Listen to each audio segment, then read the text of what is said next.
So today's our lecture 13 and orthogonal matrices, and there is a process to make orthogonal matrices, and that process is named as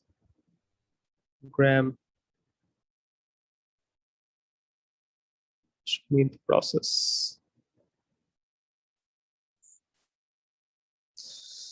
So before starting this lecture, we need to know about one theorem, that is we know about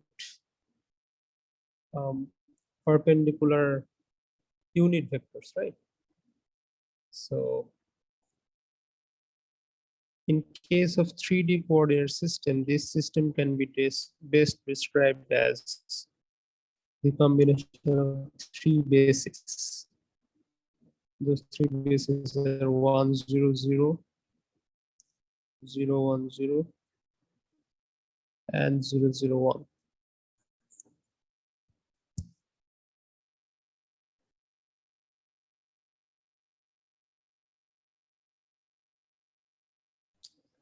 So the theorem is basically if there are a number of vectors that are perpendicular and unit vectors, then they're definitely independent. Okay, as you can see in this example, that these vectors are perpendicular to each other, because if you take any dot, like if you take any two columns and take their dot product, they'd be 0, right? So as the dot product is 0, they are perpendicular to each other, or they are orthogonal vectors, in other words.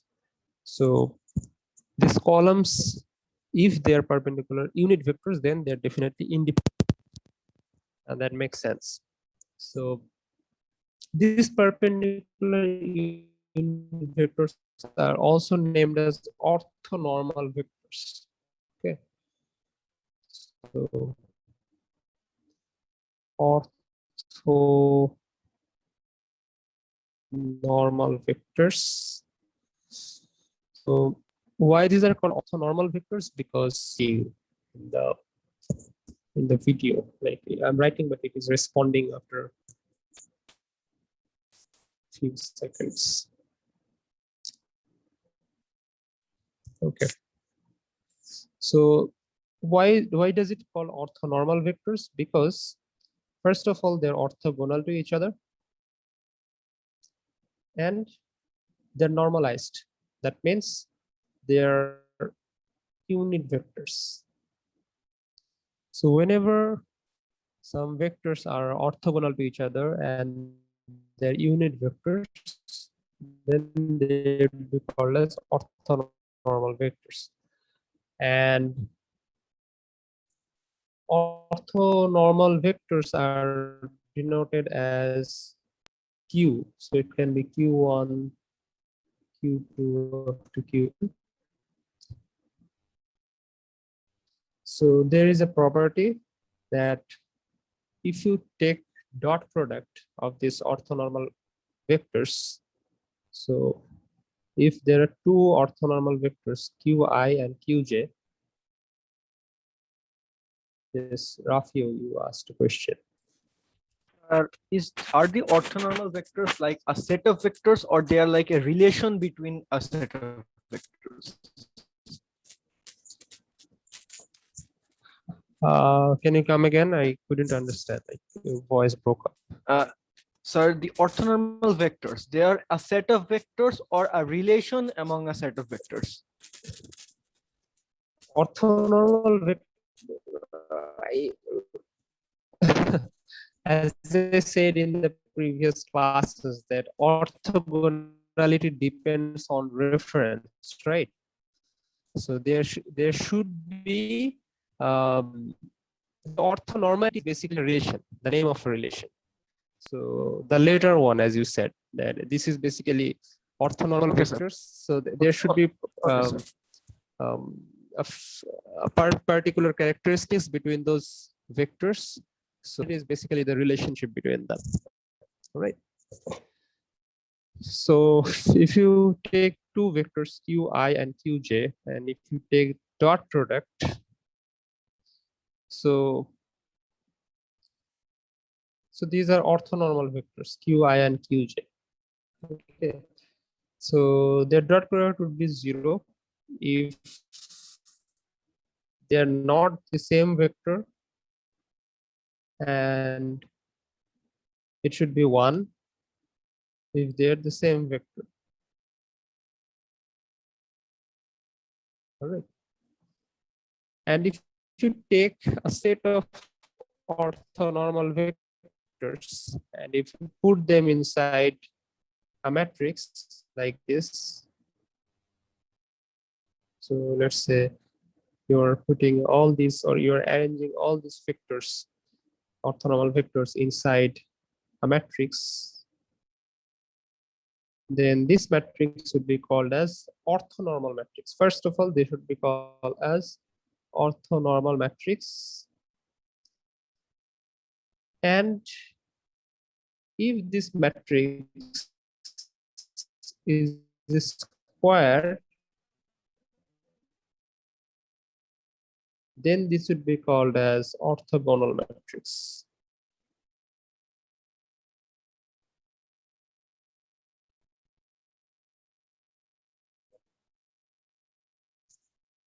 Okay. So if the matrix that is consisted of all the orthonormal vectors is square, then this matrix would be called as orthogonal matrix. All right. So there is one particular characteristic of this orthogonal matrix, that is, if you transpose this matrix, you get the row vectors. You will get vectors like this.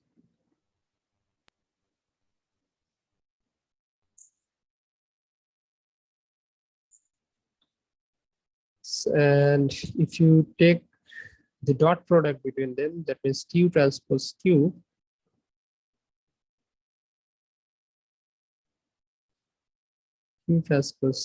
you get one multiplication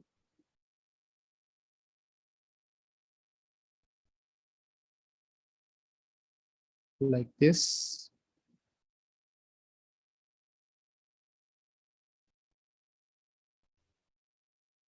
So if you take the dot product, so q1, so makes 1 from this rule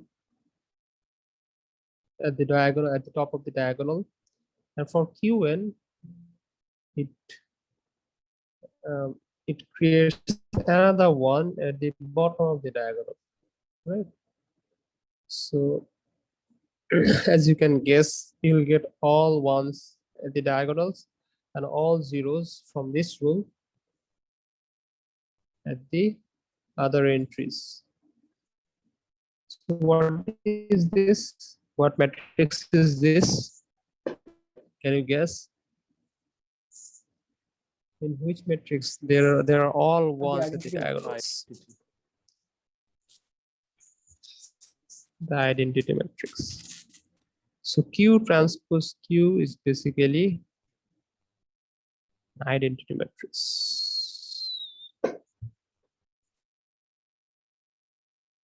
Is my voice lagging, or can you hear it properly? Yes, sir, it's lagging. Yes, sir. Somewhat. Let me join again. I can see my video is lagging, so I can guess that my voice is also lagging.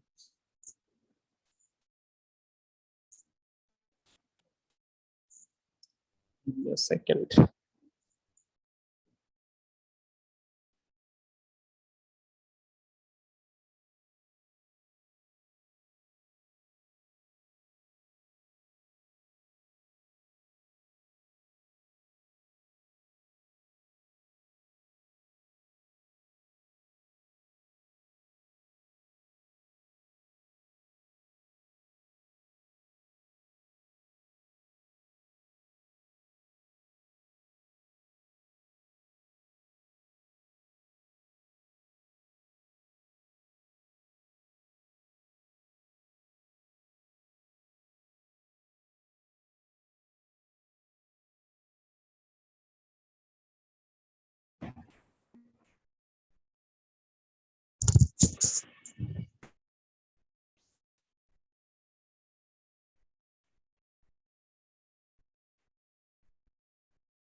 Okay.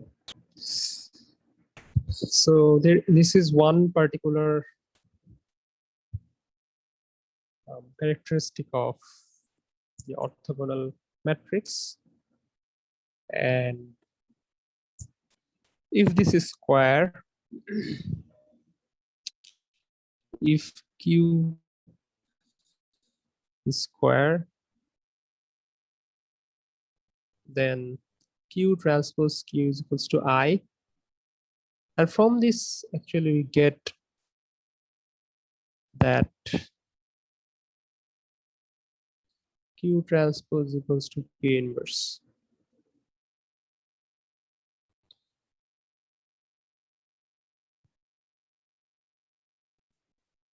Q transpose equals to Q inverse. So this is exactly um, like the property of permutation matrices, if you could remember. So in fact, all permutation matrices are these orthogonal matrices. So for example, if you take one random permutation matrix, let's say Q equals to 0, 0, 1, then 1, 0, 0, then 0, 1, 0, then Q transpose would be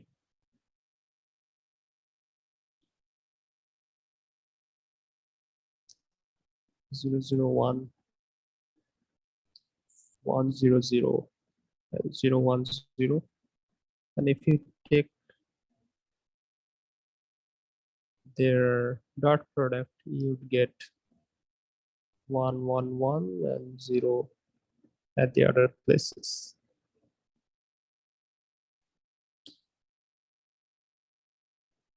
So 1, 0, 0, 0, 1, 0, and 0, 0, 1.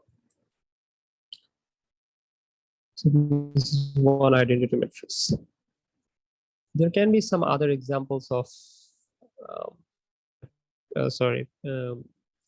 orthogonal matrices like Q equals to. So this is one rotation matrix. Let's say cos theta. So for any value of theta, you get this cos theta, sin theta, minus sin theta, cos theta. So for any value of theta, you get this Q as this orthogonal matrix. Okay. So if I give you another example, let's say 1, 1, and 1, negative 1. Can you tell me if this is an orthogonal matrix or not? Is this an orthogonal matrix?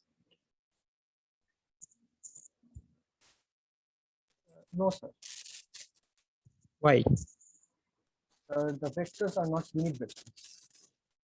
Very good. So the vectors are not unit vectors, right? So they are orthogonal to each other, but the condition to be orthogonal matrix is that all the entries or all the column vectors of that particular matrix should be unit vectors. So how to make them unit? Divide by their value. Exactly. So what is the value here? It's root 2, right? So if you just divide the whole matrix by root 2,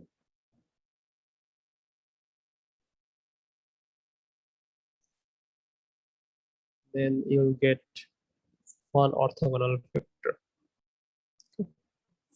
So it doesn't have to be a square to be an orthonormal matrix. To be orthogonal, it is necessary to be square. But I can take one example like this, that 1, 2, 2, and negative 2, negative 1, 2. So this is one orthonormal matrix if I normalize it. So how to normalize it? Divide by their value. So as I have divided by their value, this is one orthonormal matrix. This is not orthogonal because this is not square. Okay. Okay. So the point I want to make here is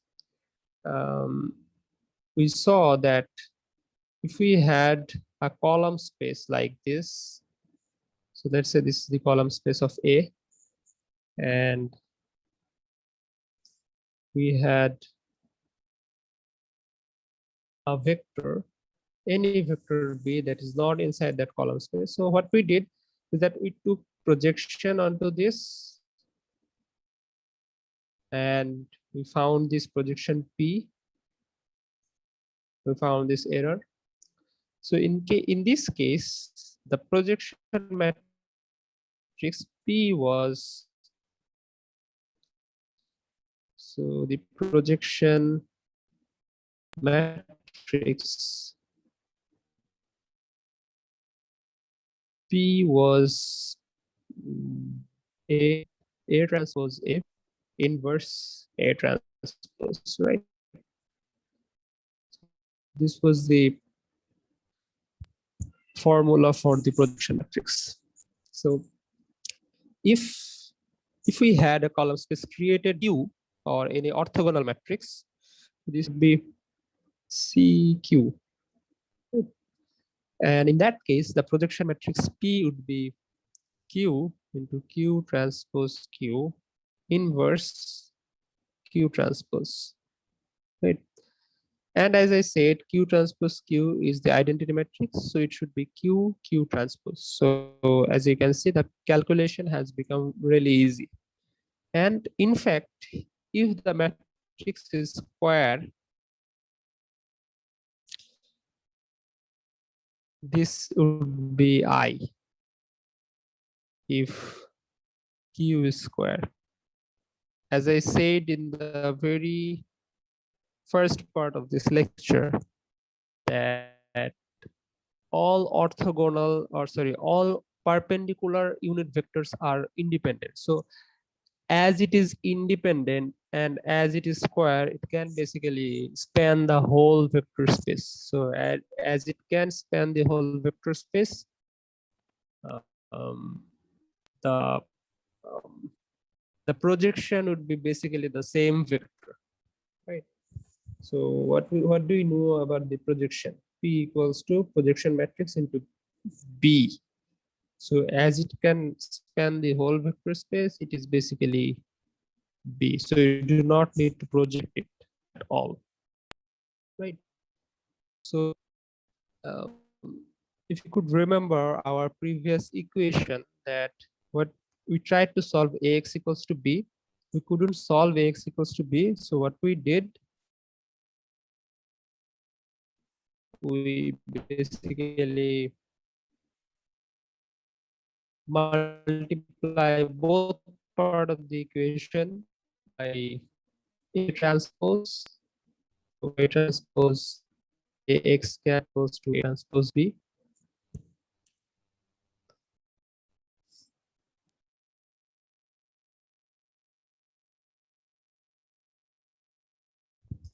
So in case if it is Q, then it should be Q transpose Q X cap equals to Q transpose B. And as Q transpose Q is the identity matrix, it should be X cap equals to Q transpose B.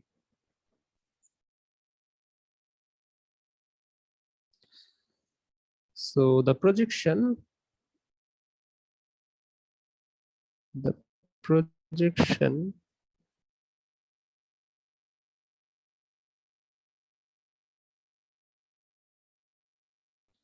would be P equals to Ax cap. In this case, it is Qx cap. So X cap is transpose B. So it should be Q transpose into B.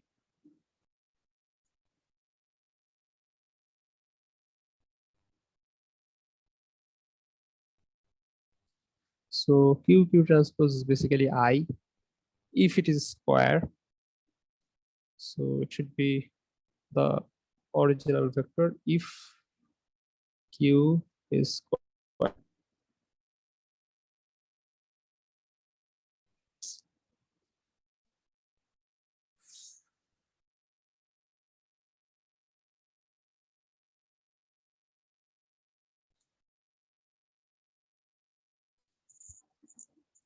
So now let's say you have three random vectors that are A, B, C, A, B, and C, and you want to make one orthogonal matrix with them. Okay. So how to make one orthogonal matrix from any random vectors? So this process is called the Graham-Schmidt process. So you have three. So one condition should be imposed on those random vectors. That should be, if they're random, that is okay, but they have to be independent. All right. So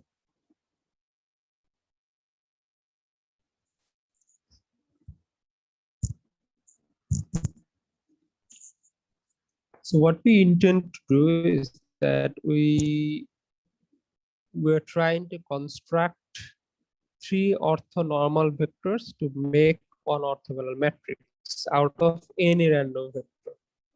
Right. So let's say you have these two random vectors. Let's say this is A and this is B.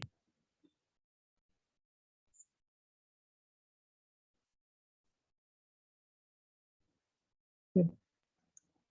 So we need to make orthonormal vectors out of them. So let's say A becomes orthogonal and becomes this capital A, and small b becomes orthogonal and makes this capital B, which is orthogonal. Okay. So you can easily get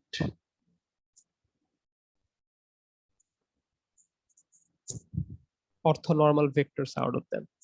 So how to get orthonormal vectors? So you can make them orthonormal by simply dividing them by their values.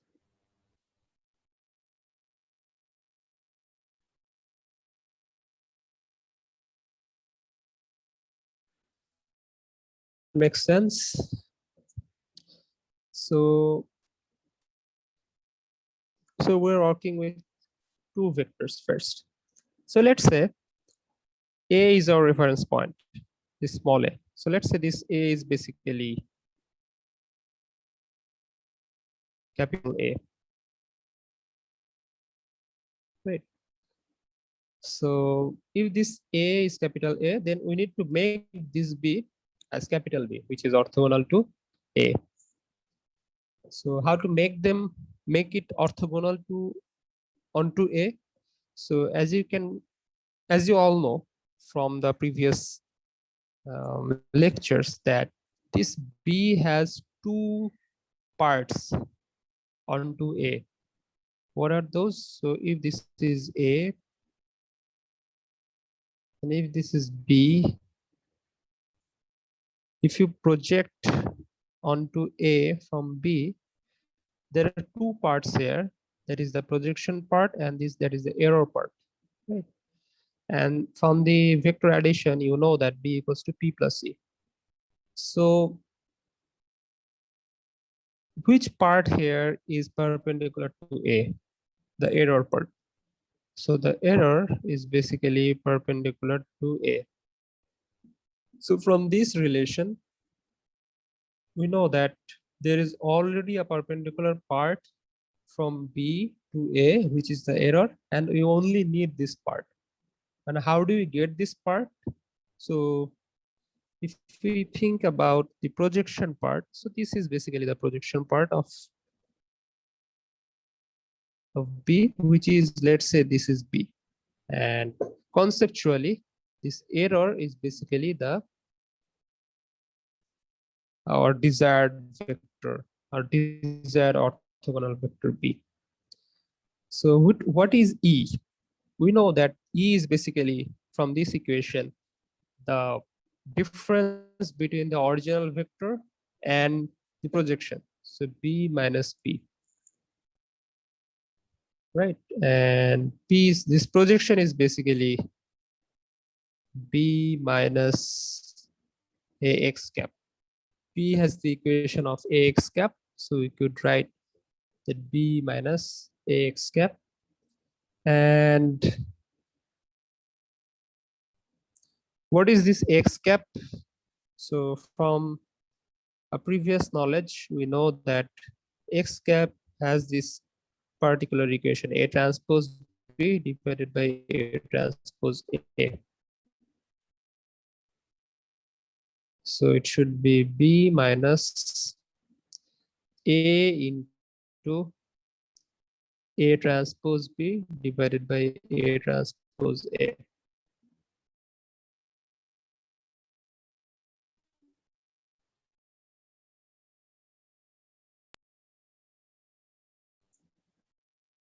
So we got our equation for the error, which is conceptually equal to desired vector B. So B is basically the original vector minus the projection.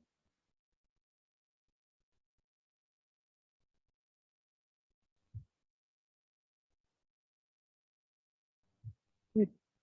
So now we need to check if A and B are orthogonal or not. So how to check if they're orthogonal or not? Take their dot product, A dot B. So it should be A transpose B.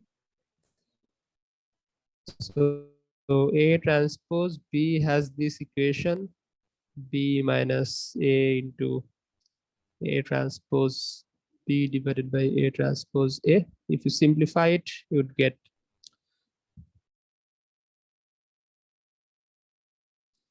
A transpose B into A transpose A minus A transpose B into A transpose A divided by A transpose A.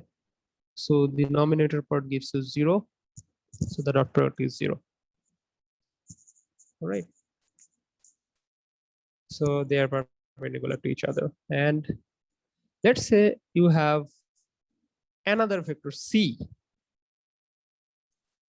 Let's say this is A, this is B, and this is C.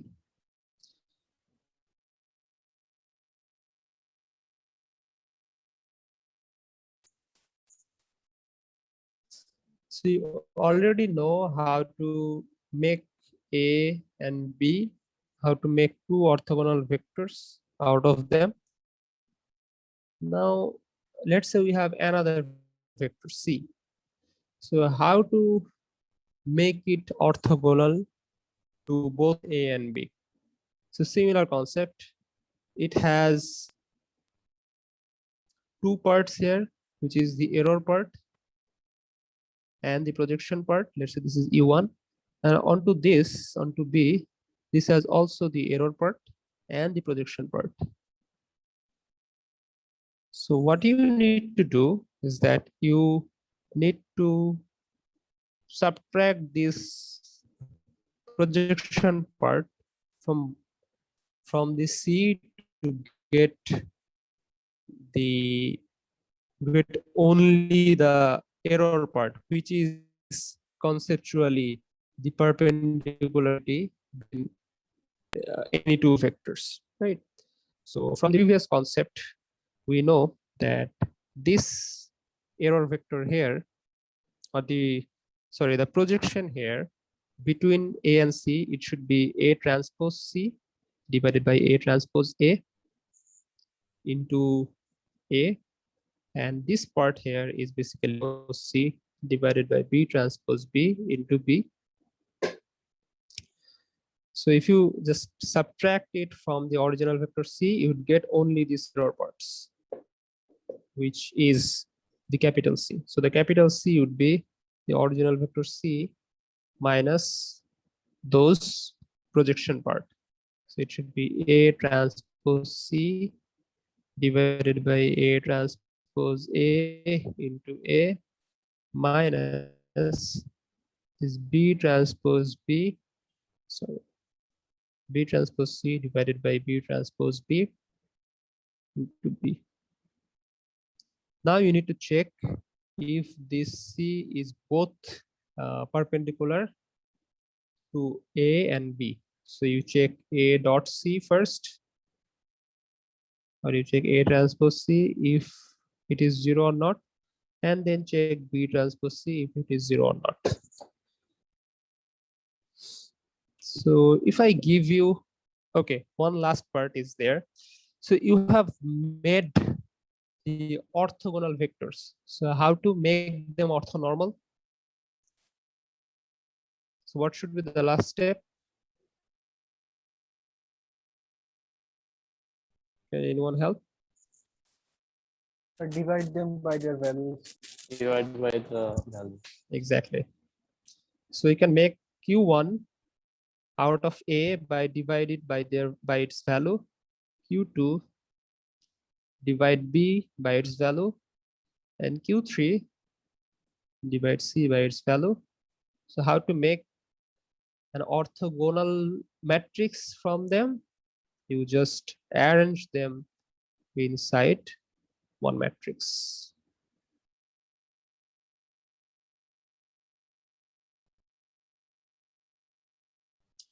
So if I give you A as, let's say, 1, -1, and 0, B, let's say 2, 0, and -2, and C, let's say 3, -3, and +3. So what are the steps to make an orthogonal matrix out of them? I said that it should make first A, B, and C from these three equations.